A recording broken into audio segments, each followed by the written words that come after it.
untuk melaksanakan diseminasi tentang budaya positif. Nah, di sini kami ingin menyampaikan budaya positif sebagian tugas dari CGB, yang mana nanti kami bertiga, ini ada Ibu Fitriani, kemudian Fitriati, kemudian Ibu Kelly Wisyasari, nanti ingin menyampaikan tentang budaya positif, yang mana tugas kami tadi. Nah, budaya positif, benar kata Ibu Eka, itu sebenarnya sudah ada di kita, atau penerapannya itu sudah ada di dalam kegiatan kita sehari-hari. Coba sebelumnya saya mau tanya ini dengan Bapak dan Ibu, menurut Bapak dan Ibu, budaya positif yang sudah kita laksanakan di sekolah itu yang bagaimana? Nah, benar kata Ibu Nurul, itu Saksipa adalah salah satu bentuk budaya positif. Masih banyak lagi kegiatan-kegiatan di sekolah yang ada dampaknya ke budaya positif. Nah, budaya positif ini kami terapkan atau kami bagi itu sebenarnya untuk membentuk disiplin anak. Nah, selama ini anak itu ke sekolah motivasinya hanya berupa hukuman atau motivasinya disuruh orang tua. Nah, sementara kenapa budaya positif ini mau saya terapkan? Itu untuk membangunkan disiplin diri anak itu. Jadi dia ke sekolah itu merupakan tanggung jawab dia dari dalam diri sendiri, bukan dari luar. Nah, di budaya positif ini salah satunya itu ada konsep inti dari budaya positif apa saja, yang itu satu, perubahan paradigma belajar, kemudian disiplin positif, nilai-nilai kebajikan, kebudayaan dasar, kebutuhan dasar manusia, motivasi perilaku manusia, kemudian posisi kontrol guru, keyakinan kelas, dan segitiga restitusi. Next. Nah, di sini awalnya kita pembelajaran dengan paradigma baru. Mungkin paradigma baru ini merupakan pembelajaran yang dirancang berdasarkan prinsip pembelajaran berdiferensiasi, sehingga para peserta didik itu belajar sesuai dengan kebutuhannya berdasarkan tahap perkembangan sesuai dengan teori psikologi moderat untuk mewujudkan profil belajar Pancasila. Kenapa harus paradigma baru? Pembelajaran kita dulu zaman kita itu beda dengan paradigma sekarang. Murid dulu itu dipukul tidak apa-apa, Kak, dikasih hukuman tidak apa-apa. Tapi kalau di paradigma yang baru itu kita tidak boleh, sebagai guru kita tidak boleh memberikan hukuman. Itu dilarang sekali karena itu tidak mencerminkan profil belajar Pancasila. Yang kedua itu disiplin positif. Disiplin itu berasal dari kata disiplina yang artinya belajar. Disiplin mengacu pada disiplin diri yang memiliki tanggung jawab terhadap apa yang dilakukannya berdasarkan nilai-nilai yang diyakini. Nah, di sini kita sebagai pendidik punya tujuan kenapa harus adanya disiplin diri, yaitu menciptakan peserta didik yang memiliki disiplin diri sehingga mereka berperilaku mengacu kepada nilai-nilai kebajikan universal dan memiliki motivasi intrinsik dalam perubahan perilaku ke arah yang lebih baik. Nah, di sini yang penting itu disiplin diri dari diri anak itu sendiri, memotivasi anak itu sendiri. Kalau ditanya, nak apa ke sekolah? Mau belajar. Nah, belajar itu harus dari dalam dirinya sendiri. Sekarang, zaman sekarang, anak ke sekolah itu cuma butuh duit jajan bebas. Kalau ditanya ilmunya ada yang dia dapat dari sekolah, itu tidak ada. Nah, itu kurangnya disiplin diri. Nah, ini ada hukuman, ada konsekuensi, ada restitusi. Coba kita berpikir di dalam diri sendiri sebagai guru, kita di posisi yang mana?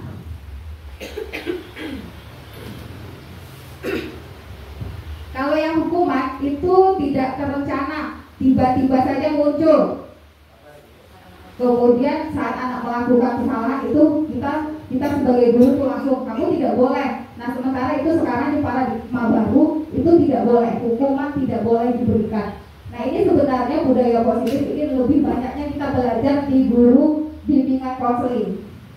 Itu materinya full di bimbingan konseling. Nah, itu hukuman. Saya saja sebagai guru itu kadang lupa tuh, tiba-tiba anak tuh kita kasih hukuman Misal tidak pakai baju yang rapi, oh kamu tidak boleh. Nah, atau hari Senin kalau anak itu tidak berpakaian lengkap, kadang-kadang kita beri hukuman cuci WC atau segala macam. Itu sebenarnya tidak boleh. Itu paradigma lama. Paradigma baru tidak begitu. Itu bukan memberikan motivasi diri untuk merasa bersalah. Nah, sebenarnya hukuman itu terjadi secara tiba-tiba. Sekarang timbul pertanyaan, Bu, anak itu kalau tidak diberikan hukuman, anak itu tidak akan merasa bersalah, ya tidak? Atau tidak merasa bertanggung jawab? Pasti begitu. Anak itu tidak tahu kalau dia itu salah kalau tidak diberi hukuman. Sementara di paradigma yang baru, itu hukuman tidak boleh, tapi diberi konsekuensi. Konsekuensinya dalam bentuk apa? Konsekuensinya tidak boleh dalam bentuk penghargaan, itu tidak boleh. Nah, kalau sekarang konsekuensinya misalnya anak itu tidak pakai bajunya tidak rapi, konsekuensinya biar anak itu sendiri yang memutuskan, Bu, kami tegak satu kaki, Bu, boleh tidak itu? Nah, itu juga tidak boleh. Bolehnya bagaimana? Menghafalkan sila-sila Pancasila. Itu mencerminkan dia memasuki profil pelajar Pancasila. Yang kemudian restitusi. Restitusi nanti akan dibahas di Ibu Fitri yang lebih jelasnya, yaitu proses menciptakan kondisi bagi murid untuk memperbaiki kesalahan. Proses kolaborasi yang mengajarkan murid untuk mencapai solusi sendiri. Jadi anak-anak bersalah itu harus mencari solusi. Siapa yang cari? Anak itu sendiri. Terima kasih. Bapak Ibu ya, lanjutkan lagi ya dengan saya, kenal Lara, Bapak Ibu. Tiba-tiba kami lupa. Ini masuk ke materi selanjutnya, yaitu langsung speaking. Nah, ya, kalau memang kita mulai speaking, sepertinya memang butuh masuk Pak. Sayang. Ada sayang Kak. Speaking. Boleh berdiri baiklah. Bapak Ibu silakan berdiri. Ya. Ya, kita lihat. Berdirilah di samping meja.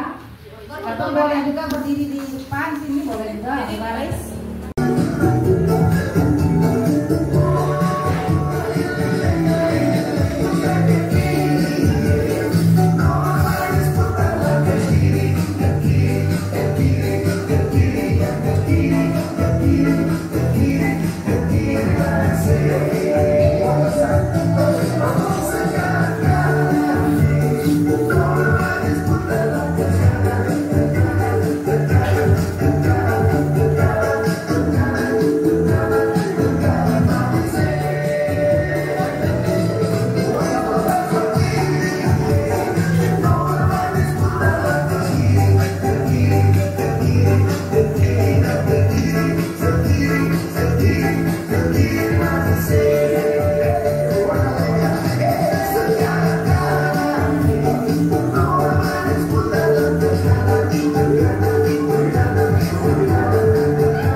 Tanggung jawab, kejujuran, rasa syukur, percaya diri, kesabaran, keamanan, dan lain-lain.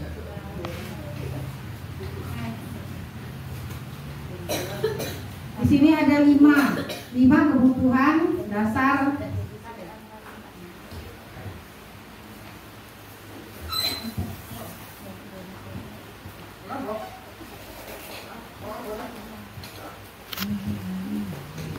Di sini ada 5 kebutuhan dasar manusia.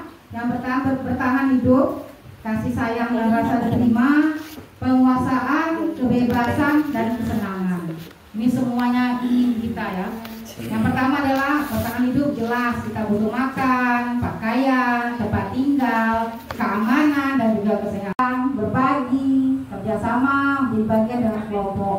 Ini sangat dibutuhkan juga, termasuk pada penguasaan. Penguasaan di sini adalah harga diri. Itu adalah segala-galanya ya, harga diri ya. Adalah keinginan untuk yang dianggap, untuk memimpin, berprestasi dan juga diakui ataupun didengar oleh siapapun. Ada lagi kebebasan. Kebebasan di sini adalah mandiri, yaitu memiliki pilihan, mencoba hal-hal baru, mampu mengendalikan arah dirinya. Kebebasan. Baru yang terakhir kesenangan, bisa bermain, berhumor, antusiasme dan juga tertawa. Ini betul sekali Bapak Ibu, kesenangan untuk tertawa. Nah, lanjut lagi. Lalu ada lagi motivasi perilaku manusia. Ini menurut Diane Gosen namanya. Ini orang mana tidak tahu lah Bu ya. Orang tahu mana gitu ya. Belum kenalan saya. Ada di sini motivasi intrinsik, yaitu katanya untuk menghindari ketidaknyamanan atau hukuman.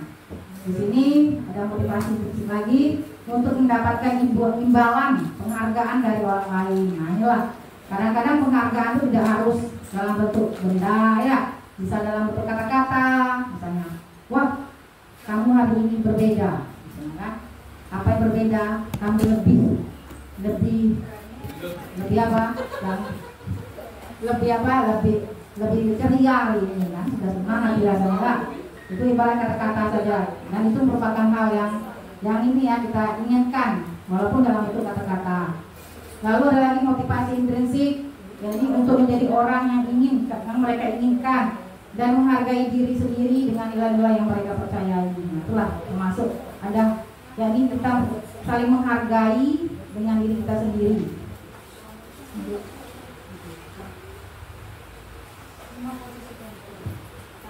Nah, di sini ada 5 posisi kontrol guru.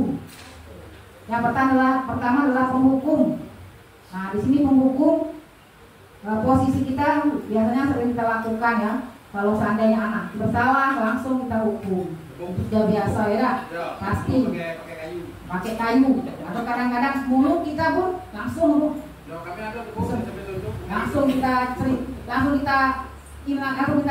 marahi langsung ya.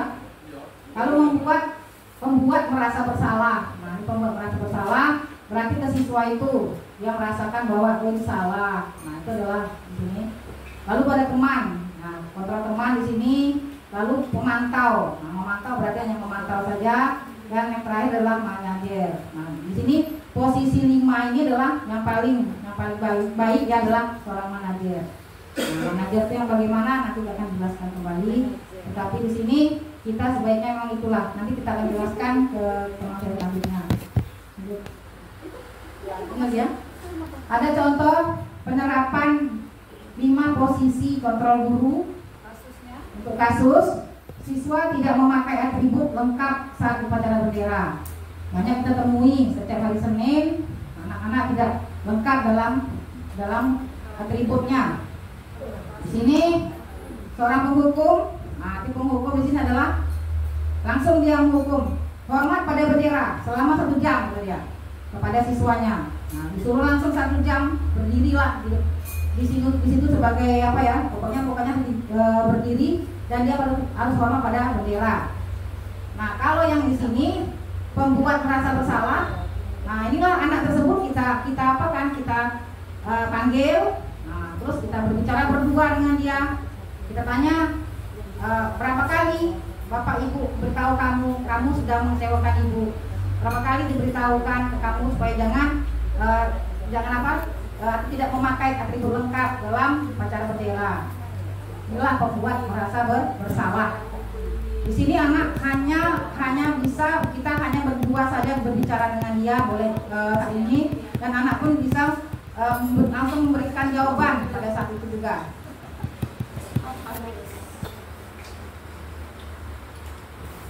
Nah, ini sebagai teman di sini kita panggil siswanya, terus kita akan berbicara dengan dia.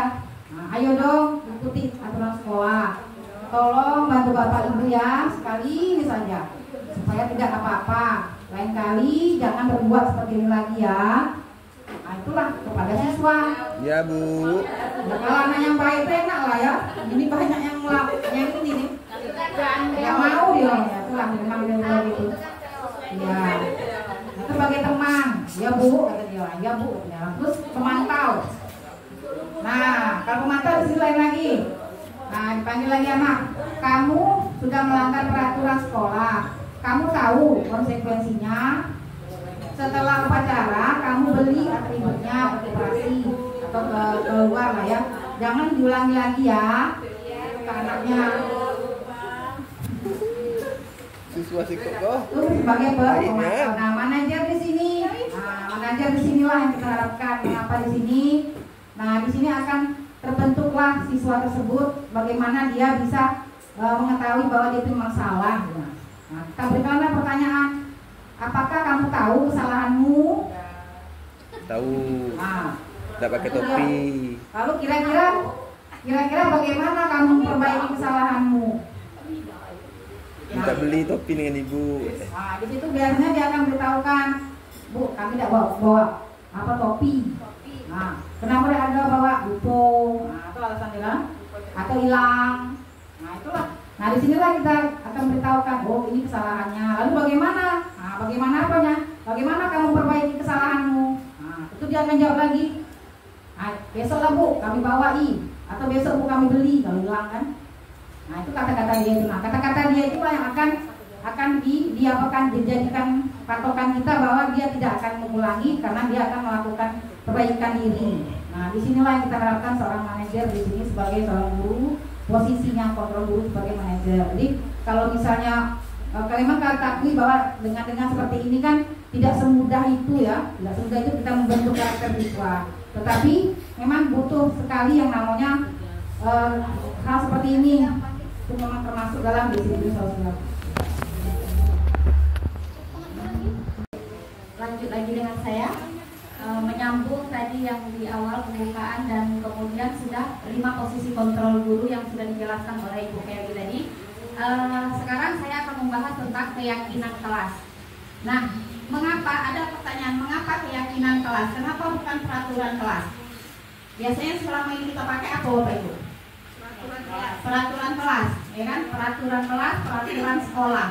Tapi di paradigma baru ini kita tidak lagi boleh menggunakan peraturan, kalimat peraturan karena tidak boleh ada hukuman. Jadi harus ada kesepakatan atau keyakinan kelas. Nah, pembentukan keyakinan kelas ini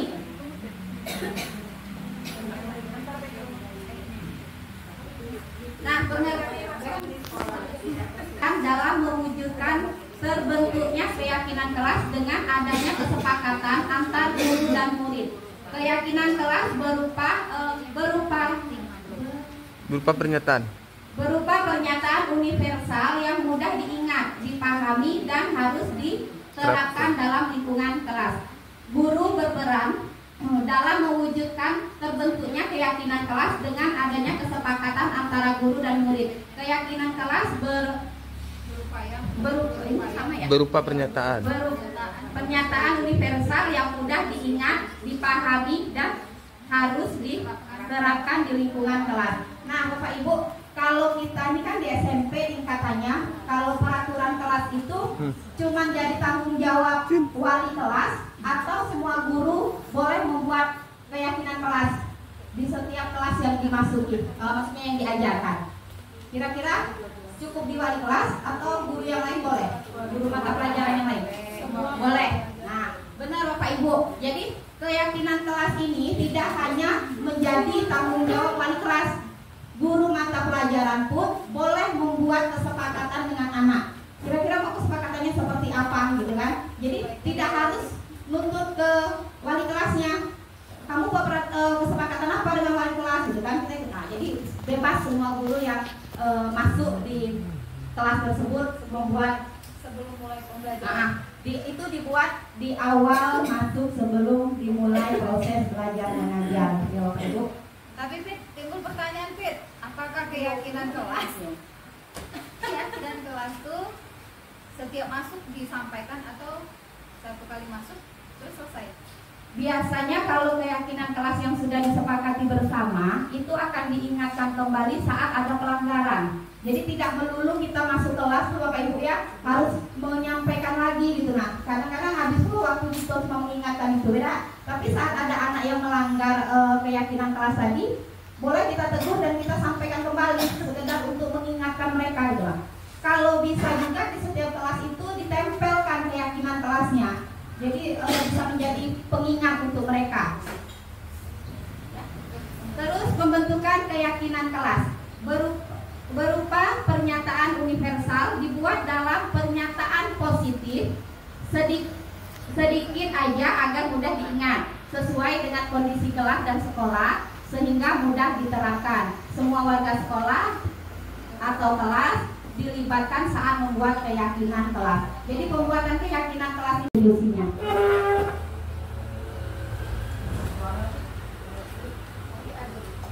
Siang Sarah. Siang Pak. Sudah lama waktunya Sarah. Kenapa hari ini ada di sini? Kesel Pak, kesel banget. Masa aku dikatain tukang hina Pak? Ya aku marah lah. Aku balik ngatain Eka di depan kelas. Kesel banget. Oh begitu. Ya pasti kamu marah dan kesal. Bapak juga akan marah apabila ada yang menuduh Bapak seperti itu. Kemudian pada saat itu kamu mau melakukan apa? Ya saya harus ngatain Eka lah Pak. Kesel banget. Saya bentak-bentak dia depan teman-teman lain. Oh begitu. Pasti kamu melakukan seperti itu karena suatu alasan tertentu kan? Iyalah, masa saya diam saja Pak? Ya saya bela diri lah. Masa saya disebut tukang fitnah? Ya wajar lah. Mempertahankan harga diri itu sesuatu yang penting buat kamu. Untung kamu tidak bertindak lebih gegabah lagi, hanya membentak-bentak. Iya Pak. Untung saya masih bersabar dan hanya membentak saja. Sudah gemes padahal. Saya pasti bela diri lah. Ya pasti ya. Tapi kamu memilih untuk tetap bertahan dan bersabar. Kamu memilih untuk tidak berbuat lebih parah lagi, bukan? Iya. Nah, sekarang coba kita lihat lagi tindakan kamu yang bentak-bentak Eka di kelas. Tindakan kamu itu kira-kira sesuai dengan keyakinan kelas atau prinsip kamu tidak? Enggak lah Pak. Capek Pak jadi pengarah. Jadi keyakinan atau prinsip mana yang kurang sesuai dengan keinginan kamu? Ya, saya sebenarnya sangat menghargai orang lain. Mungkin saat itu saya menjadi emosi, jadi tidak menunjukkan sikap itu. Kamu meyakini tidak menghargai orang lain itu penting buat kamu? Yakin lah Pak. Iya, setuju. Kita harus saling menghargai.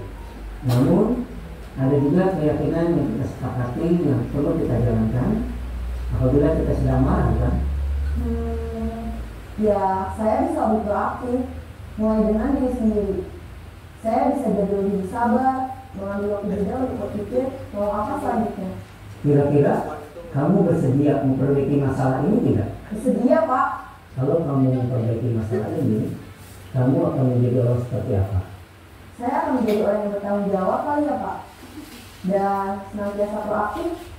Iya, menurut kamu bagaimana rasanya menjadi orang seperti itu? Ya nyaman lah, bangga bisa bersabar dan menahan diri. Baiklah kalau begitu.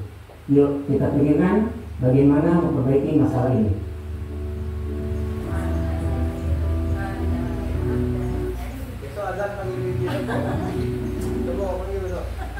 Tolong Alza. Isan. Bapak Ibu, kita sudah sama-sama menyaksikan cuplikan dari video. Ini adalah cara penerapan segitiga restitusi. Yang pertama tadi adalah menstabilkan identitasnya dulu. Jadi saat kita panggil anak yang sedang bermasalah, itu tidak langsung kita yang marah-marah, kita langsung kayak sudah pasang muka kesal dengan anak itu gitu. Nah, kalau kita sudah tiba-tiba langsung kau ngapain kayak gitu sama dia, pasti anak tuh mau jujur aja mereka nggak berani gitu nah Bapak Ibu, ya kan?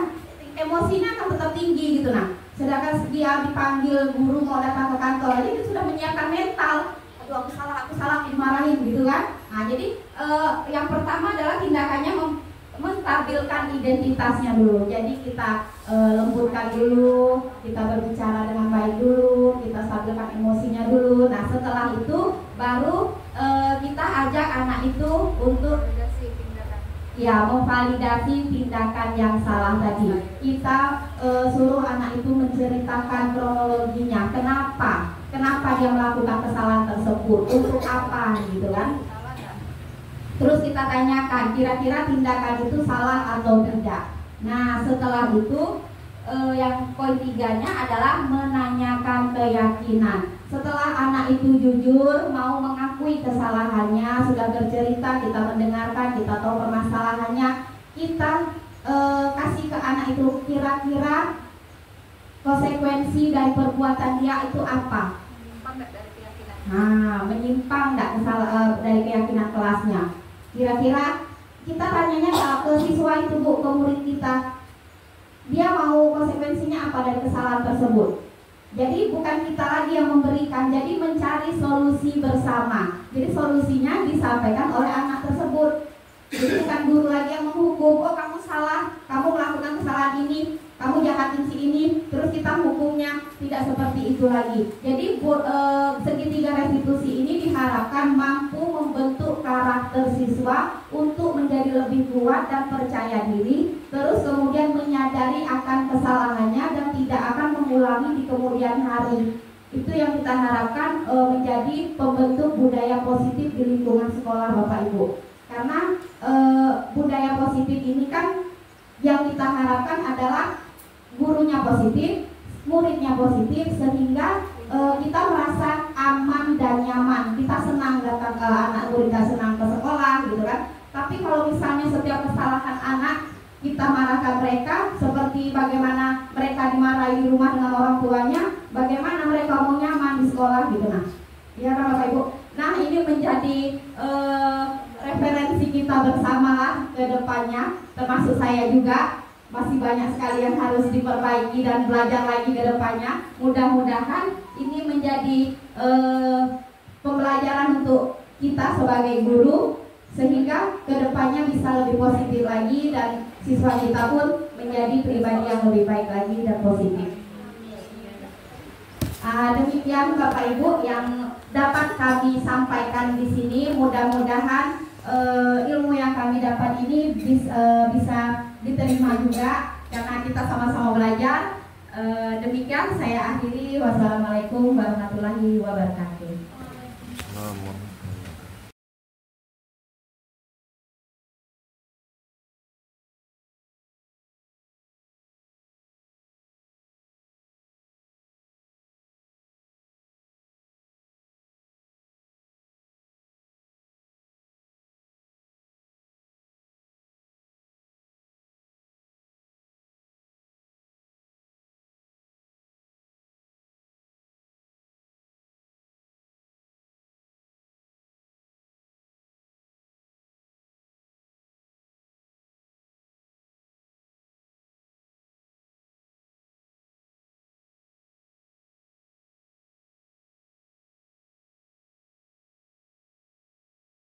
Akhirnya dia bilang, jadi maumu apa? Nah, kamu tuh maunya yang seperti apa? Sekolahnya bagusnya kayak mana? Kamu maunya diapoi? Kalau ibu yang menghukum, dia tak pula dengan ibu. Pikirlah dulu, saya kasih waktu 15 menit, duduklah di situ di pojokan ruangan ibu. Pikirlah dulu mau ngapain, mau diapain, terserah. Nah, jadi mungkin dia kelamuan duduk di ruangan saya, gak enak juga kan? Akhirnya, Bu, ya, iya, saya salah. Terus, saya ngaku salah Bu, memang saya tadi yang mengajukan. Terima kasih untuk kejujuran. Jangan lupa kita apresiasi ya, sesalah-salahnya juga kita tetap mengutamakan kejujuran dia, tetap kita apresiasi. Dan satu lagi tadi keyakinan kelas sudah diterapkan, Bapak Ibu? Sudah. Bapak Ibu yang lain? Keyakinan kelas. Nah itu bisa kita buat di awal masuk dulu, kita buat kesepakatan itu seperti apa. Intinya kalimatnya kalimat positif yang bisa diingat dan bisa dilaksanakan. Misalnya itu kehadiran kelas ya, kehadiran siswa di dalam kelas. Kami meyakini bahwa kehadiran di sekolah itu penting. Itu salah satu bunyi keyakinan kelas. Atau kami meyakini bahwa kenyamanan dan keamanan kelas adalah tanggung jawab bersama. Itu bisa bagian dari keyakinan kelas.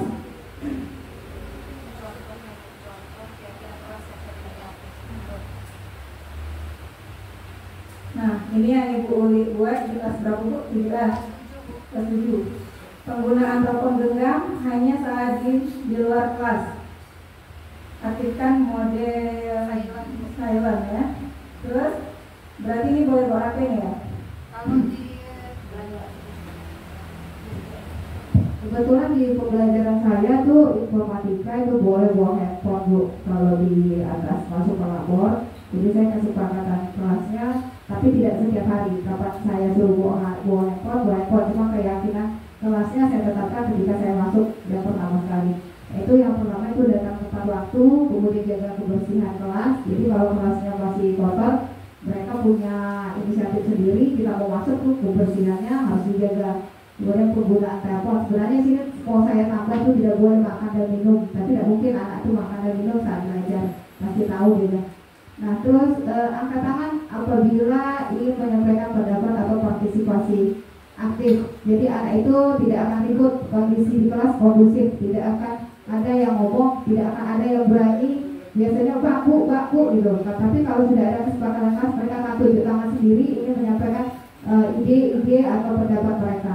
Kemudian yang terakhir itu menghargai orang lain saat berbicara. Jadi kalau saya berbicara, mereka diam, mereka tunjuk tangan mau berbicara, maka saya yang akan diam.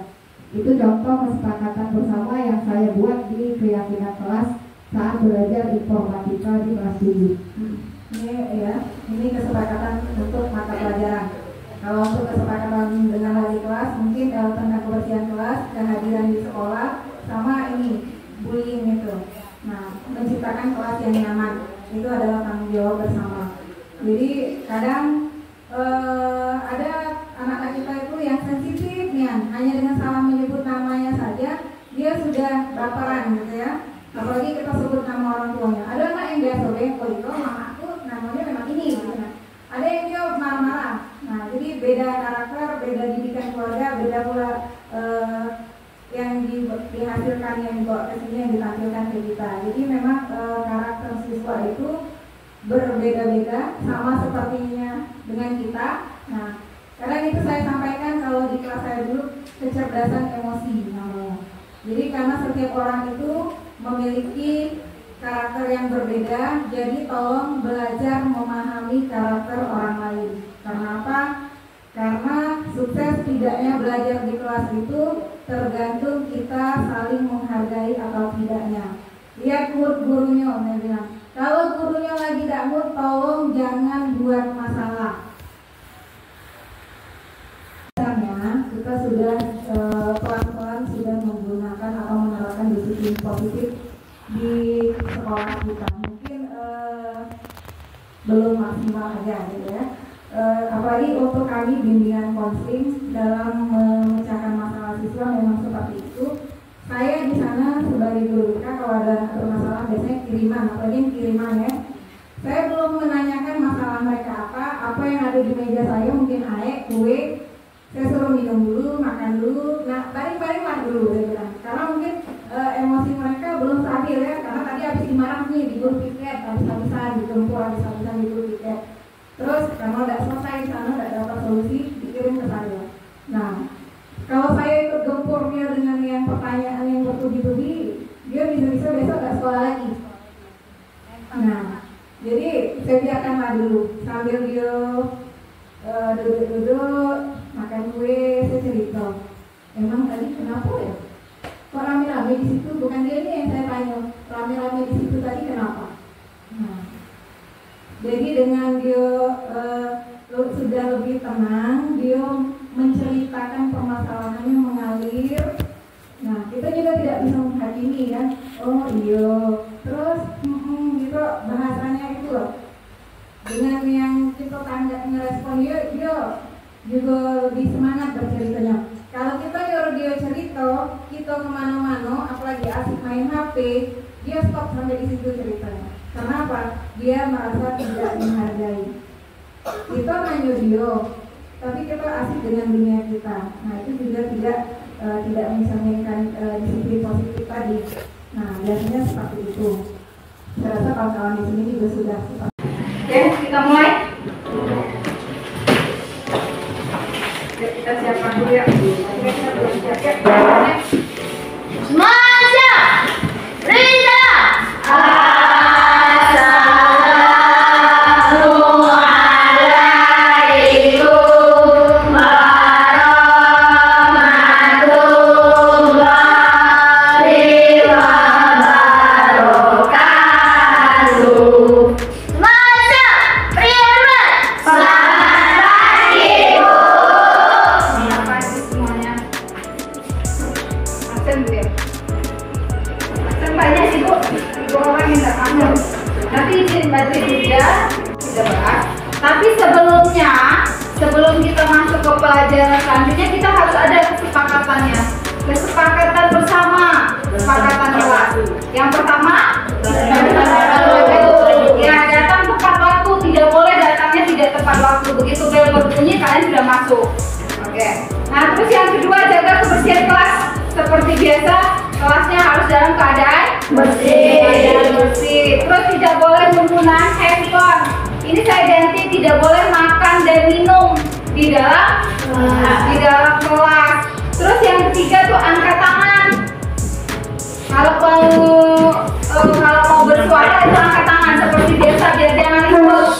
Oke? Terus yang ketiga yang menghargai orang lain saat berbicara. Jadi kalau saya berbicara kalian diam. Tapi kalau kalian yang berbicara maka saya akan diam. Sama, saling menghargai. Terus apa lagi yang mau ditambah di sini supaya kalian tidak merasa berat? Apa?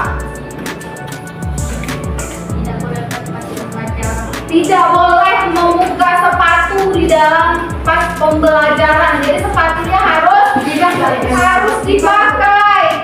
Dimas dipakai Dimas. Nah, kan Dimas ini tidak pakai sepatu. Jadi kita ada konsekuensinya. Apa konsekuensinya kalau dia besok kayak gitu lagi? Apa? Ya, boleh kita adakan yang hormat di depan kelas sampai pembelajaran berakhir. Jadi dia harus hormat di depan kelas, boleh? Tidak apa-apa. Jadi siapa yang masuk dan belajar dengan saya, kalian tidak pakai sepatu, maka konsekuensinya harus hormat di depan kelas. Terus apa lagi? Keyakinan kelasnya. Apalagi selain itu? Ayo, ada punya ide? Ada lagi? Tidak boleh bercakap. Tidak boleh apa? Cari perhatian. Sagel kawannya ya. Kalau belajar tidak boleh sagel kawan. Kalau dia ribut, di kelas, konsekuensinya apa? Kalau pakai kaki lekor, kalau kuping. Oh, kalau dia angkat kaki satu, kaki kecil. Tidak pada kelas depan.